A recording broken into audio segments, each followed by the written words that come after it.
Oke, assalamualaikum warahmatullahi wabarakatuh. Kali ini Kampung Dongeng Aceh sedang berada di Sabang untuk melaksanakan roadshow wisata dongeng. Dan sekarang kita sedang berada di salah satu pantai, yaitu Pantai Sumur Tiga. Kami datang bersama para relawan yang kocak dan seru. Ada Kak Ari di sebelah sana. Kak Ari, hai. Itu adalah Kak Ari dan Salwa, salah satu relawan Kampung Dongeng Aceh. Kemudian ada Kak Linda.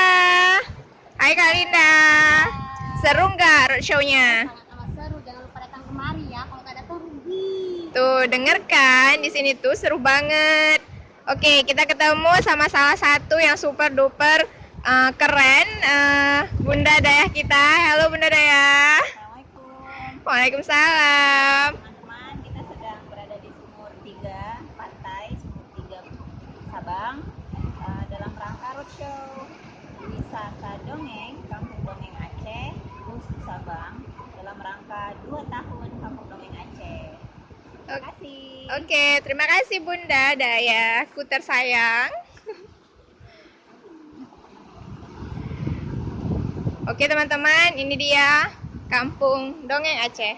Sampai ketemu di roadshow berikutnya.